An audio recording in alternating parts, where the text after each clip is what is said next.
Hello, Haggard face. Happy Friday, TGIF.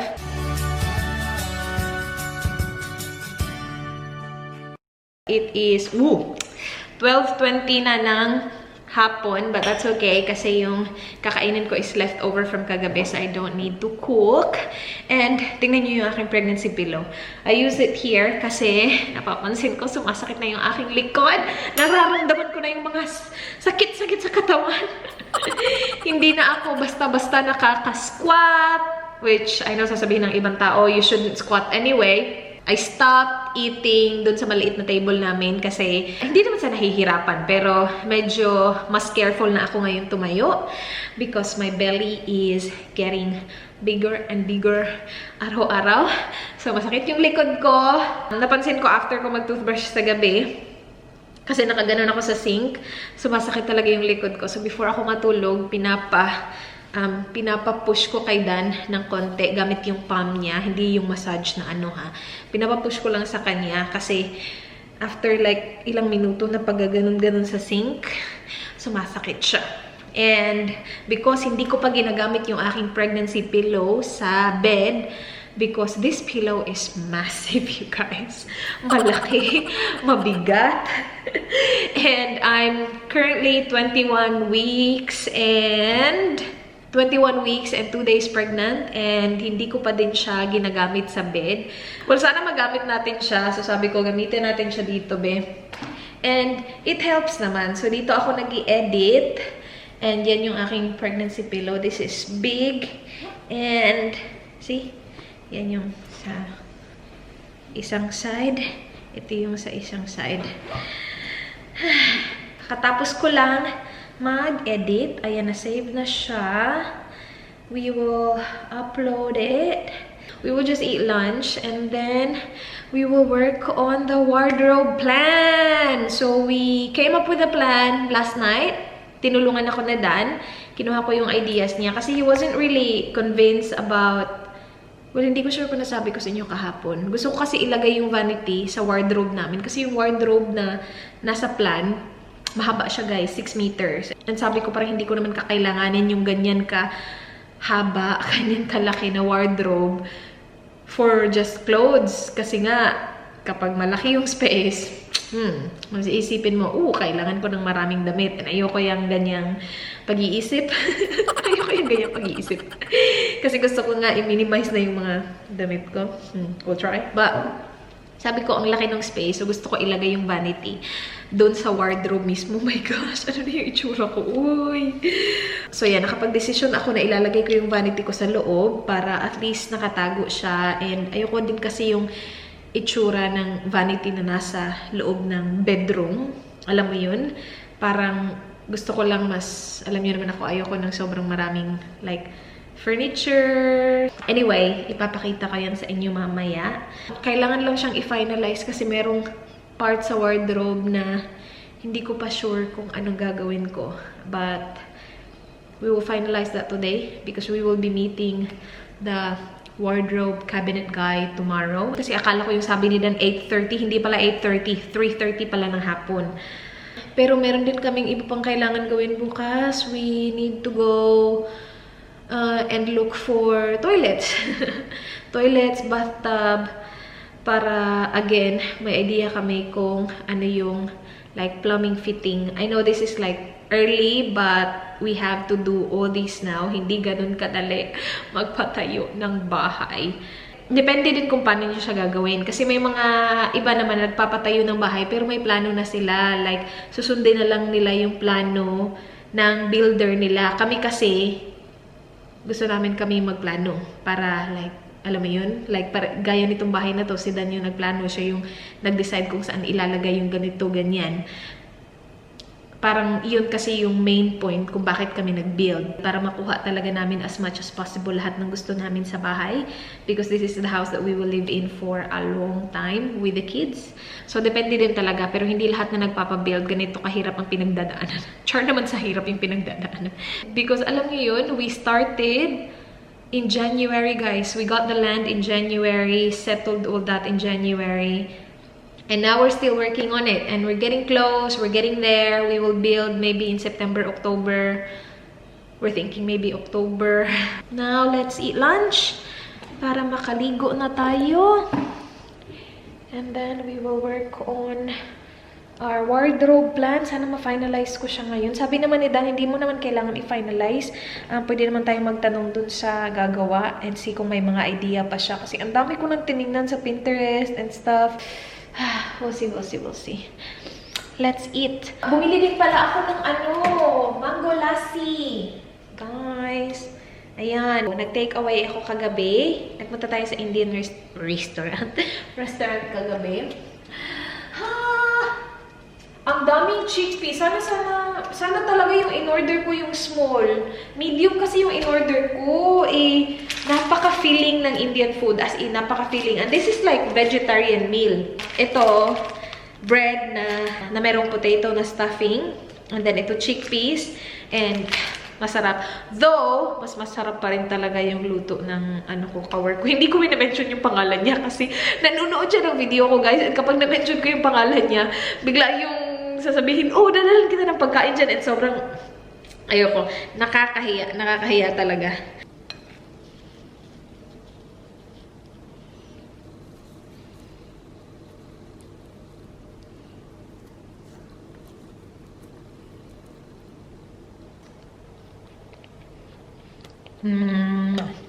Yummers! Kakatapos ko lang maligo. Piniplay ko na naman yung video ng mga boys. May bagong vlog sila, guys. Kanta-kanta sila. Namiss ko yung kwartong yan. Ilang beses ko na ito napanood. Pero, masaya kasi. So, lagi ko siyang piniplay. The Ziggs link will be there and sa description box. Tawa lang ako ng tawa. Anyway, anong oras na ba? Hapon na, guys.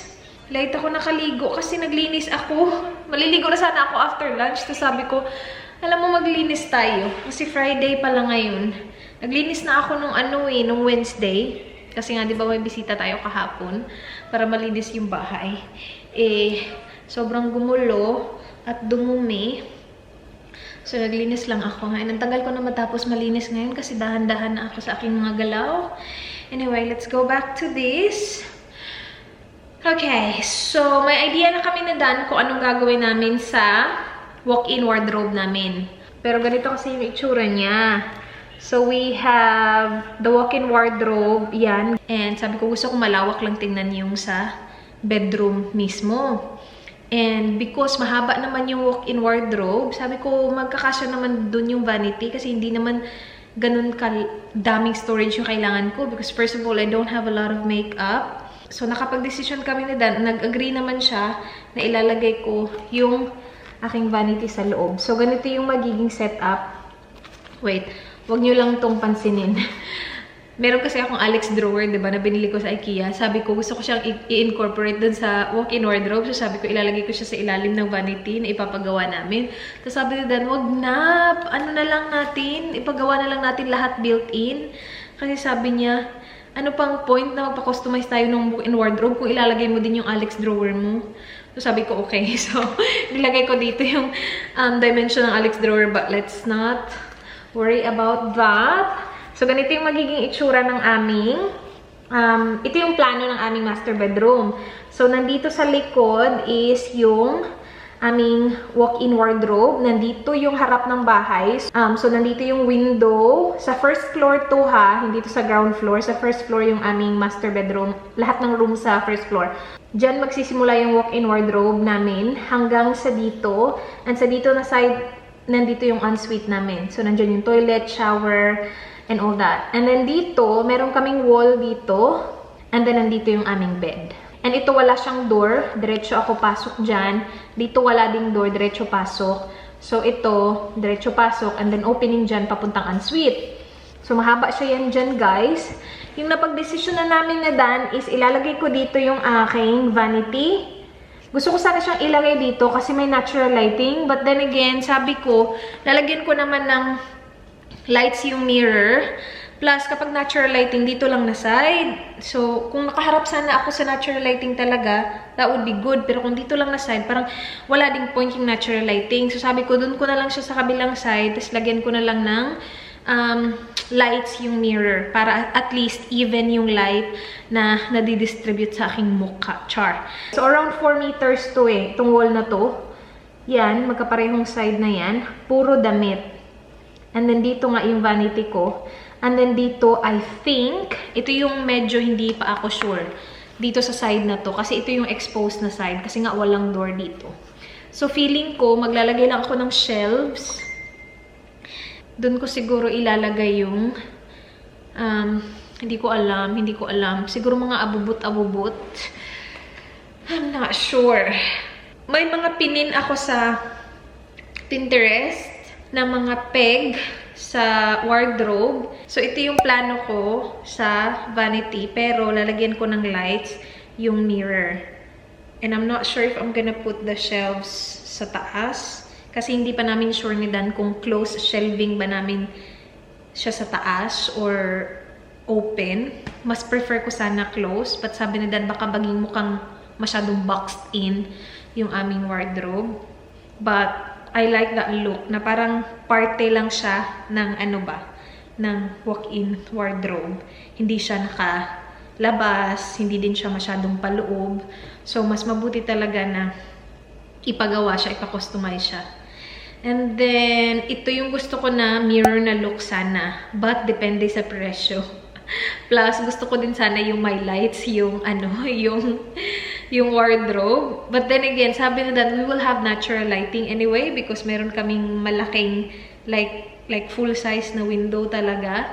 So yung vanity ko, may space siya sa baba para malagay ko yung stool ko doon. I'm not gonna go for a chair. Gusto ko stool para matak-in ko siyang maayos dun sa ilalim ng vanity. Ito sana yung gusto kong gawin sa shoes. Kaya lang, I'm not sure if it's gonna be worth it because wala naman ako, hindi naman ganun kadami yung sapatos ko. Plus, I don't think gugustuhin ko na ilagay yung sapatos ko sa wardrobe. Kasi meron kaming lagayan ng sapatos sa ground floor eh. But I like the look of that. Kasi sabi na Dan, kailangan maglagay tayo ng area para sa shoes dun sa wardrobe. So sabi ko, ayoko namang naka-display yung shoes. Gusto ko nakatago like that. So, kaya sinave ko yung pin na yan. Gusto ko yung colorway nitong picture na to. Puti lang siya. And alam nyo ba, galing IKEA yung mga ano na yan. Sabi ko nga kay Dan, mag-IKEA na lang kaya tayo. Ayaw niya naman kasi gusto niya yung pangmatagalan talaga ba. So gusto niya built-in talaga.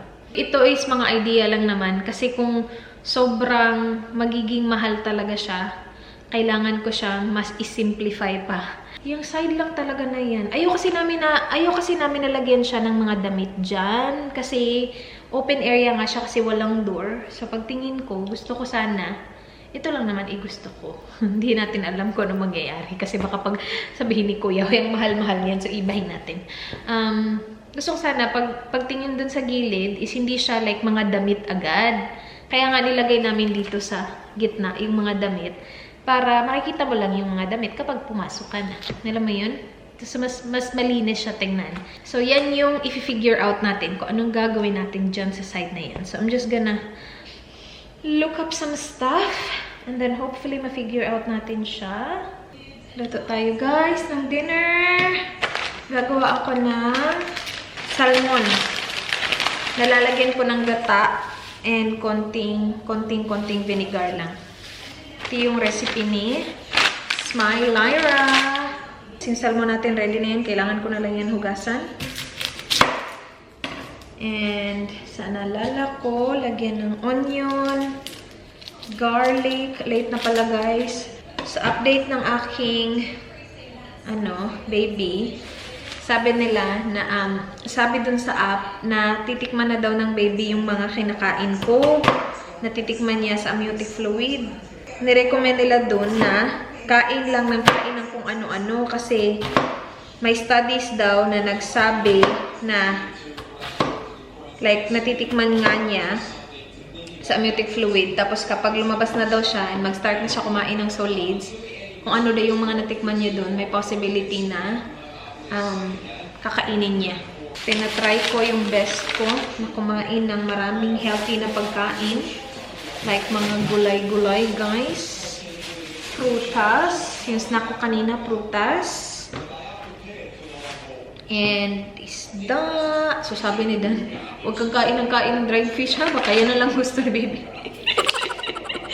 Hindi na ako kumakain ng dried fish. I mean, hindi ko makain, pero hindi ko siya nilalagi. Wala nga akong stock ng dried fish sa sa pantry or sa fridge. Lahat naman in moderation. I think meron na akong idea sa kung anong gagawin ko dun sa sinabi ko sa inyo kanina. Dun sa side na yun ng wardrobe. Malab! Are you listening to me? I think I have an idea for the wardrobe. The other side? Yeah. What did we talk about that last night? What were we gonna do? We're gonna do bags there and shoes. Yeah, shelving, right? Yeah. I'm thinking like that's gonna be like too big for just bags and shoes because I don't have like that many bags and shoes. So I'm thinking divide it into half. The bottom part will be closed shelving like cabinet. So have you booked the movie? No, it's just that actually. It's not worth booking. You can't even sit next to each other. Oh, we can't. Nah, let's not watch it, babe. Let's just Netflix and chill. Gusto na sana ni Dan manood ng movie kasi na-miss na niya. Hindi naman pala makaupo. Even though we're a couple? Yeah. Buti na lang, hindi ka nag-book. Lucky you read that somewhere. Or did they warn you? Before you booked? No, you can choose your seats. Right. Gusto na ni Dan manood ng movie. Hindi naman kami sobrang hilig manood ng movie, guys. But kapag wala kaming ganap sa weekend, yun. Gusto namin labas-labas, date-date ba? Minsan-minsan. Yeah? The tiles, the Reese, we can go there Tomorrow? Then after that we can go to Vince's. They're all around each other. They're all very close to each other. What's the Reese again? What do they have there? Toilets and Tupperware and stuff. Yep. Ito na yung ulam natin, guys. Naging siya, ginataang salmon. Kasi sobrang konting vinegar lang yung nilagay ko. So, hindi siya ganun kaasim. More of like gata yung flavor niya. And meron tayong bok choy dyan. So, yan yung ating ulam. Rice is ready. Let's eat. Kain tayo. Si Dan kumakain na din ng sarili niyang dinner. Kain! Kain tayo. Tingnan niyo itong aking guys. Earphones. My love, look at this. I was vacuuming today. It got caught. Yeah. Ito pa naman yung gustong-gusto ko na na ginagamit ba. Kasi maganda yung sound niya. Kahit na may wire siya, ito pa din yung gustong-gusto kong ginagamit. Napansin ko kasi na kapag yung wireless yung gamit ko, medyo hindi nagmamatch yung boses ko dun sa ine-edit ko at saka yung sa earphones. Pero ito, okay na okay. Kaya lang, hindi ko na siya magamit guys, natanggal. Vacuum ba more? Bakit kasi? Nagtago kasi siya sa ng unan. Ang laki kasi ng unan na yan. And pag vacuum ko, bigla na lang gumanon yung wire. O yung cord ba? Nagwala. Sabi ko, la. Tapos ayun, pagtanggal ko sa kanya, nawala na yung pang-connect niya. Reflection in the windows at all? Reflection, edit. Ang lambot ng salmon, ang lambot-lambot. Hindi ito yung yung recipe talaga nila kasi walang talong, tapos wala din akong green chili kasi naubos yung green chili ko. Medyo careful ako sa shopping ngayon kasi ayoko mag-store ng sobrang dami sa freezer para ma-minimize yung ating ililipat ba.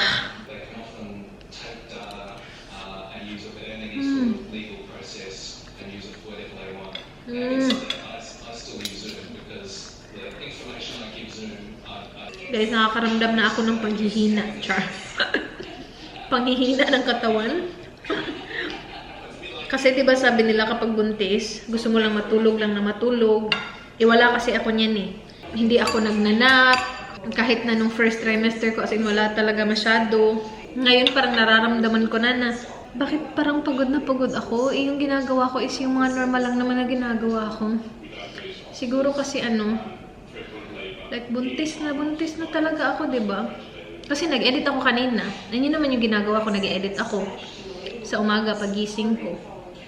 And hindi naman sa kulang yung tulog ko. Tama naman. I actually woke up at 9 ng umaga. Tapos naglinis ako, pero hindi naman ako like sobrang nagmadali. Dinahandahan ko naman yung paglilinis. Ano bang ginawa ko after ako naglinis? Naligo ako. And then I worked on the wardrobe plan. Medyo mahaba-haba din naman yung araw ko. Pero alam mo yun, nothing like extra. Pero sabi ko, bakit pagod na pagod ako ngayon? Parang ganyan naman talaga yung araw ko. Hindi ako kasi sobrang nagpapahinga kasi mas lalo akong tinatamad kapag nagpapahinga ako. Napapansin ko din, kapag pahinga ako ng pahinga, sumasakit yung ulo ko. Parang nasabi ng sistema ko ba, huy, galaw-galaw din pag may time. Pahinga na lang lagi, besh.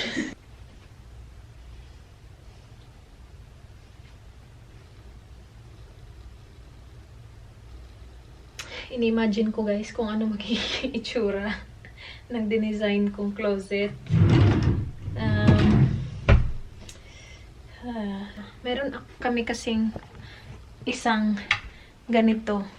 Ito yung plano kong gawin dun sa vacant na space na bali, shelving siya. Lalagyan ko siya ng divider siguro sa gitna or maybe, yeah, gitna. So we will have 6.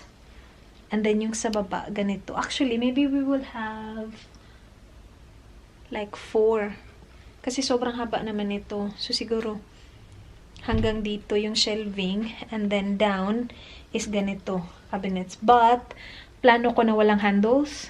Kasi kapag wala siyang handle, mas lalaki yung space tingnan. Alam mo yun? So yung plano ko is yung handle niya is yung dito lang. Para malinis tingnan, yung dito lang ba, gaganunin mo lang siya, ganun. Marami ako nakitang ganun nung nagpunta kami sa mga display homes eh. And it looks very nice and sleek. And then maybe, yung sa dito is divide this in half. So, dalawang maliliit na drawers para paglagyan ng mga watches ni Dan. Kasi right now, yung lalagyan ng watches ni Dan is ito. Ano siya? Acrylic lang siya. Nung sinabi ko yan kay Dan, sabi ko, ano tayo ha? Mag-aala tayo ng space na para sa watches mo. Sabi niya, no! Bakit? Napaka-strong niya, guys. Sabi niya, no, it's not needed. My watches are not expensive. Sabi ko, grabe naman siya. Pero mahilig kasi siya sa mga watch. So sabi ko, watches and belt na lang. So sabi niya, yeah, maybe belt, but not my watches. Sobrang strong niya talaga. Ayaw niya magpagawa ng shelf para sa watches niya. Kasi parang sabi niya, wala daw siyang masyadong pakialam sa watch niya. Sabi ko, gusto ko lang siya itago. Ayoko siya naka-display. And alam mo din kung saan siya hahanapin. Hindi yung ganito na kung saan-saan lang. Yun yung main point ko eh. But then again, hindi pa yan final. We will still talk to the cabinet guy and see what he thinks. Kasi kapag sobrang mahal niya, palitan natin yung design natin. Uy, simple na nga yung design ko ha. I'm doing my best to make it as simple as possible. Si Dan nanonood lang ng footy pero susunod na yun mamaya. 8:52 na ng gabi. Pareho kaming pagod. Si Dan sabi niya pagod na pagod din siya. Sabi ko, oo nga ako din. Sobrang pagod na pagod ako. So we will do our best to have an early night tonight. Thank you guys for watching. Sana nagustuhan nyo. Please like this video kung nagustuhan nyo. Please subscribe if you haven't yet. I hope to see you guys soon. Be good. Bye. Good night. Mwah.